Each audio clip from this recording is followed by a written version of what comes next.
Well, hello again, friends. This is Jamar Doyle, President and CEO of CHSM, the Council for Health and Human Service Ministries of the United Church of Christ. And I'm here again to share with you our ministry moments. And I'm so pleased that today we have Abby Drane, who is the President and CEO of Bellewood and Brooklawn in Louisville, Kentucky. Abby, welcome. Hi, Jamar. It's so good to see you and so good to be invited to talk about our ministry here in Kentucky as it relates to the United Church of Christ and the children and families we serve. Awesome. And I'm so excited because Abby is a friend, a longtime friend to CHSM. She is a past board president, is a present board member, and in my time at CHSM has also become just a really good friend and mentor to me in this work and in this ministry. So I appreciate you joining us to share a little bit about your journey in ministry, as well as about the good work that Bellewood and Brooklawn is doing in the Kentucky region. So I'll jump right into it and just ask, can you tell us a little bit about yourself and how you got into this work and, what led you into this call to work with children in the Kentucky area?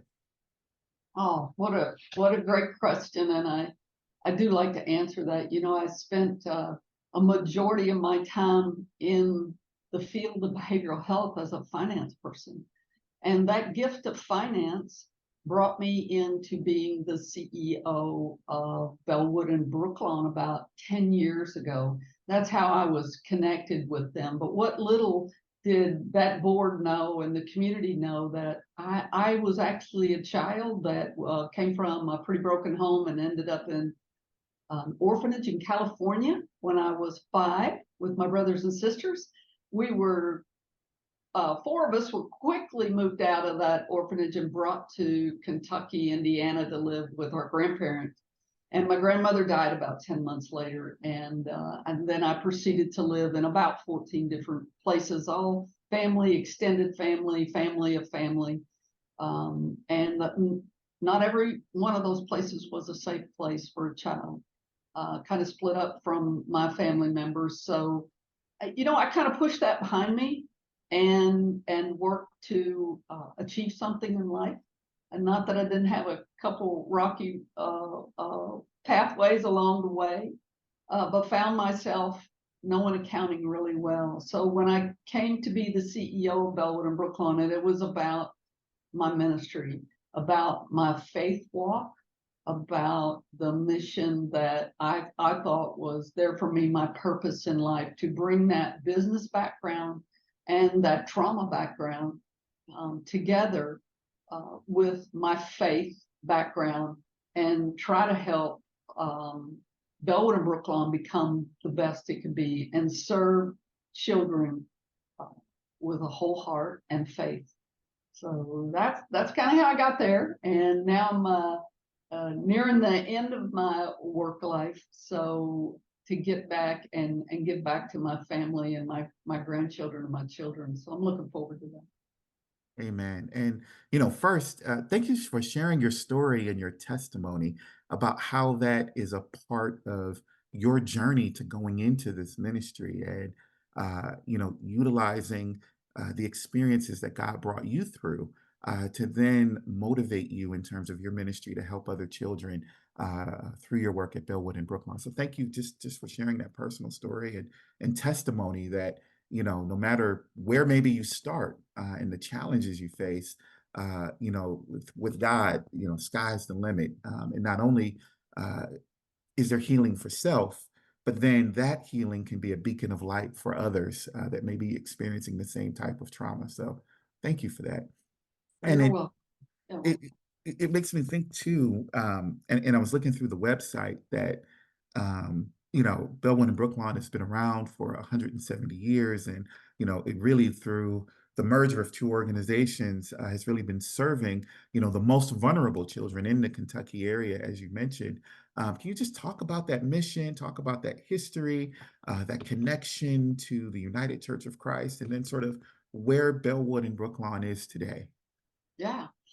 I'd love to tell that story. You know that Brooklyn is one of the first children's ministries in the United Church of Christ. If you look in their history, it has that place in history. And it was a ministry that served all. So children from every background. Now you kind of had to pay $1 fee like you do the fire department out here in the country. You have to pay a $100 fee, and then your house is going to get the fire is going to be put out quicker. Well, back in the 1800s and early 1900s, if you paid that fee in, and then something happened in your family, you had a place in the orphanage here of Brooklawn. And that changed through the years for both Brooklawn and Bellewood. Bellewood's Presbyterian background, faith heritage background, and Brooklawn is United Church of Christ faith background. And the reason we were able to bring those two together is because their closeness in their mission and ministry work, and more open to serve all. It's really hard to bring smaller organizations together with these faith backgrounds if your faith culture doesn't match, but ours did. And so both companies have been serving children since the late 1800s.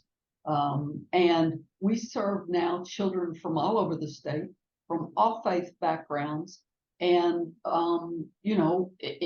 diversity, equity, inclusion of all, and always have. And so happy to say that in the United Church of Christ, that's always been their mission.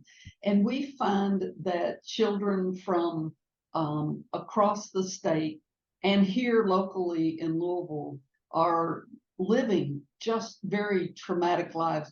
Kentucky is one of the 3 states, with West Virginia, Kentucky, and Ohio being the epicenter of the opioid crisis. If you read some of the history of that, that's where it all started with pill mills. So our children and families have been broken for decades through this opioid crisis, and we've seen the increase in the need across our state.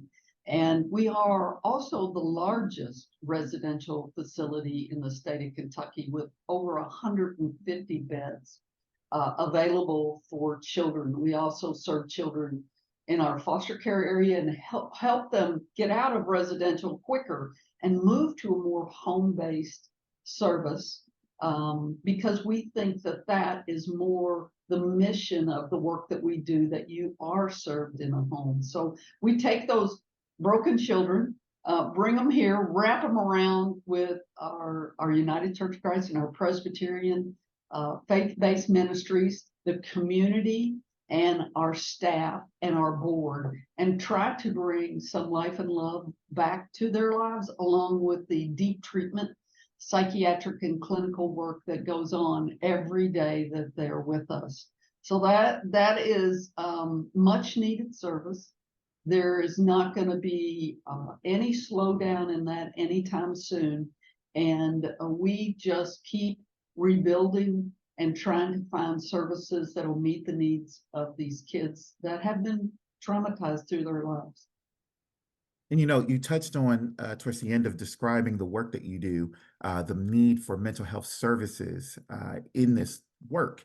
And I know that there's also this connection. You've recently retired from 7 county services as well. So when I say Abby is on mission, she is on mission doing the work. So not president and CEO of 1, but 2 organizations doing the work. So can you talk about just the connection between those 2 and the importance of providing those services and having that connection so that the youth that you're working with have access to and maybe can lean on the services of 7 counties and what that kind of looks like?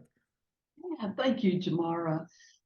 When I came over here 10 years ago to the Brooklawn campus and Bellewood campuses and became the CEO, it took me about a year to figure out that our services and what the kids received were isolated and really small in scope. When I had come from the large community mental health system here in Kentucky, the community mental health centers, that's where I'd spent first 20-some years of my working career, and actually an auditor from a CPA firm prior to that, in the community mental health center system. And that's all over Kentucky. But these private residential facilities were separated from that work. And my idea was to bring those together so the kids here on our campuses could get the intense treatment that your community mental health center provides across the state. And not only could they get those connections here while they were on a campus in Louisville, but when they went home or when they went to that next foster care placement, that we could connect them up with those vital psychiatric and clinical and case management services that they were going to need probably throughout their teenage and young adult years to help them heal from the trauma. So we ended up bringing those two entities together in 2018. And pretty quickly, the CEO, the board asked me to be the CEO of the Community Mental Health Center as well. Again, that comes from that financial experience. So they were, having some trouble financially meeting their expectations, and that they knew that I had the background in that area and could help them. But my big idea was not only to help that part of it to become financially stabilized, but to bring the two entities together and further the service need around the children here in Kentucky, hoping that with those great services that your community mental health center could provide, after they left our care, that those kids could become more stabilized in the community and less institutionalization overall for those kiddos. So that worked. But what we found out was a couple of years ago that when there's a tragedy, there's a lot of liability that follows that tragedy. And not only one company would end up being liable for those issues, but both companies would be liable. So in the last year and a half, we've sought to untangle those two entities so they wouldn't both be liable. So it ends up being money, right? It ends up being there's not enough money to do the work that we need to do. And there's no protection from the liability of the services that we provide children. We're a state entity. It has sovereign immunity. If something happens with a kid and the state is in charge of that kid, there's nobody that can have liability, legal liability for what happens. But as we are private, not-for-profit entities, we can be sued out there in the public, and anybody connected with you can be sued. So that'll be my next effort in my retirement, to try to bring sovereign immunity to the entities that serve the most vulnerable in our communities. Because if we don't have that immunity, more and more of us will have to get out of this work, because there won't be an insurance company that protects the work that we do, that's so vital to these vulnerable children and their families. Hearing you say that and how valuable this work is, but of course, being in a litigious society, there are those challenges that have to be, faced and addressed when they arise. You've talked a bit about it, but perhaps there are other challenges beyond that that threaten the work that you do, but then also opportunities. Sometimes out of facing those challenges, new opportunities arise. So maybe if you can talk a little bit about that as well. Thank you for asking that, Jamar, because there are many opportunities. I just got out of a meeting with our chief operating officer, and these were ideas and opportunities that I created, 8 years ago with my team, that kind of got waylaid and pushed to the back seat as we came together with 7 counties.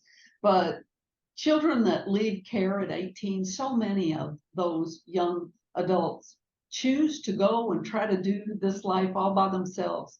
And a lot of us do, whether you have parents or not. You want to get out there when you're 18 and you want to conquer that world, and you don't realize how much support you need till you get probably in your mid-20s. And so independent living is a real great service that we provide here in Kentucky, and we provide at Bellewood and Brooklawn. But it becomes a service that a company can make money at if you don't wrap those youth in the services that they deserve.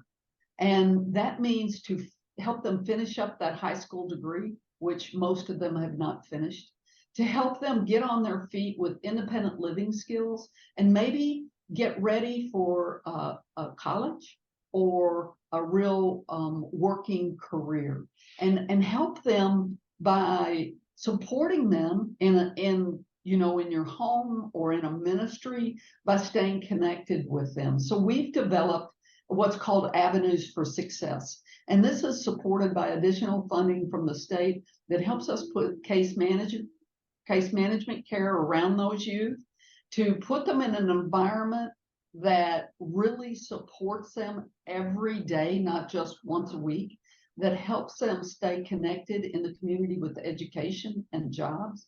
And so there's a wealth of additional services that can go around those youth and help them be independent. Because if you don't do that, we've got like over 500 youth homeless on our streets here in Louisville that most people don't know about. And they're couch surfing or they're living in tents, and they've come out of foster care systems or homes where they weren't wanted, and they end up victimized or victimizing others. They end up selling themselves to have money for food to eat or a place to stay. They end up connecting with others and end up in our justice system.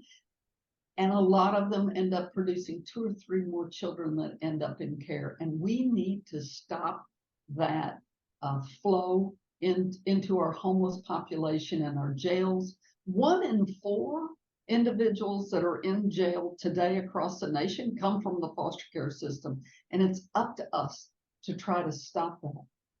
The other things that we have on our plate are family preservation work, which goes in front of a family before there's an issue and a child's been taken away. We have a 99% success rate with that here at Bellewood and Brooklawn, where we get in with that family and we solve issues right in the home and help those kids stay connected with their families. Additionally, there are many kids in the juvenile justice system that are in jails today that are just barely in jails.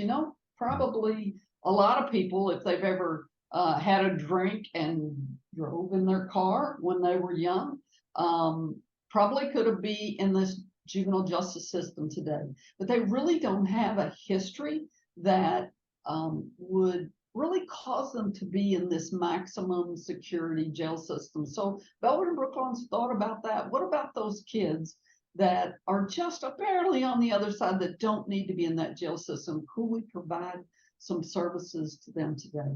And also we have the ability to provide services for pregnant and parenting teenagers.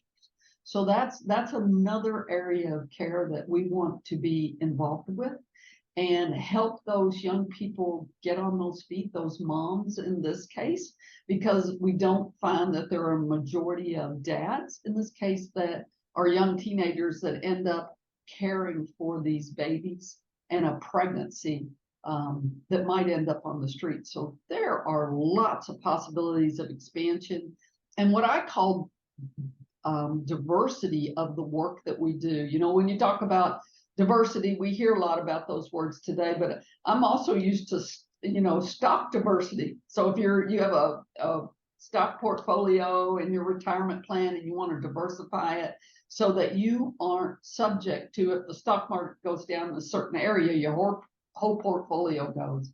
When we had an incident a couple years ago on campus, it affected every bit of work that we do. So we want to become more diverse. We know that we're going to have challenges in the future. We know that there will be future mishaps, and we don't want it to affect the whole portfolio of work that we do around children in our community. So I think it's smart and on your toes like that is important. Amen. And hearing you talk about all of the ways in which the work can expand, in my mind, I was thinking how heavy the work is and how much work, even, once a student graduates, there still is work to do, and that there's that lifelong connection. And it's sort of like the work is many, but the laborers are few, right? And so I'm just wondering, how can people help or get involved, or is there an avenue to do that, either if they're in the Kentucky area and want to reach out, or nearby Louisville, or perhaps they're, you know, somewhere across the country, but hear this video and say, the work that they do is blessed, and I'd love to at least find a way to donate or be involved, even if remotely. Is there a way to do that? Yeah, yeah. I mean, we have a website, www at bellewoodandbrooklawn.org. And I'm sure we're going to have some connections with that. And we would love any kind of support that you would provide. We try to stay connected. But let me tell you, look around you, be your brother's keeper. In your own community, there are needs exactly like the needs of the children here in Kentucky. And I encourage you to get involved, just reach out, be brave, um, find a way to be around the kids. We have programs where you don't even have to be close to the kids. You can send birthday cards in. We have birthday cards list. We have back to school pushes. We have Christmas. We have Easter. We have all the holidays celebrated here. And we have ways to get involved. You'll have that same thing in your own community. Find a way, donate something. If it's clothes or shoes, whether we need them or not, touch that entity, touch that mission, pray for them, find ways for your own faith community to get involved or your family to get involved. We have a great thing here at Bellewood and Brooklawn on Christmas Eve that there's a line to even get up there and be the one that does this. But all the Christmas presents, we spend November, December getting donations, and they, you know, specifically based on the kids' wish list. And people go out and shop for them, and then other people wrap those presents, and then we put them in these big, huge, giant garden black bags, and they have their names on them for the kids. And then you come pick those big bags up and you sneak in at midnight into their homes. They let you in, and then you place those gifts around their tree in the morning. And so in the morning, they're all mixed up. Used to be they just leave that black bag for them, but no, we take them out and we strategically place them around the tree, mix them all up with all the other kids so that when they wake up Christmas morning and they go out there, they're hunting for their presents just like the rest of our community is. Kids are hunting for their presents. We try to make it as normal as possible and their experience as normal as possible. And that's, you know, those are ways you can get involved. Again, you can give your money, you can give your time, you can give your talent, you can be involved on the board to help make decisions. And God is happy with any one of those things that you do. You just need to do something. It could be as small as a prayer or doing a birthday card, or as deep as becoming part of that board and truly involved in every aspect of the work that's done and the work that we do to help the children. Amen. Friends, I could not have ended it stronger. Do something, whatever it is, great or small. God will be pleased. Touch those communities and those organizations in your own community, as well as if you're touched by this message today, you can also reach out to Bellewood and Brooklawn through their website. At the end of this video, there will be a QR code that you can scan that will take you to the CHHSM website. From the CHHSM website, you can use our Find a Provider to find Bellewood and Brooklawn. And as Abby has suggested, you can also find CHHSM organizations in your own community. You can search coast to coast across all 50 states, as well as Puerto Rico and other territories. Wherever CHHSM is, you can find an organization that you can get involved with, because it's up to us to help with the work. The labor is many, but the workers are few. Let's change that dynamic. Abby, thank you so much. You hear the passion and you hear the dedication for serving children. Abby, I just thank you so much for your friendship, for your dedication, and for your time today. Thank you. Thank you, Jamar. And thank you for the work you do at CHHSM, because it has helped me become the leader that I am over the last 10 years, with that mission and margin at the heart of it, and the training I received and the support I received from all the CHHSM members. They are the heart of my community. Amen. CHHSM is a family. All of our organizations, 400 plus across the nation, but we all support each other as we do the work the hands and feet of Christ, serving those who are in need. So thank you so much, my friends. Thank you. Look for that QR code at the end of this video, and please get involved. Stay blessed.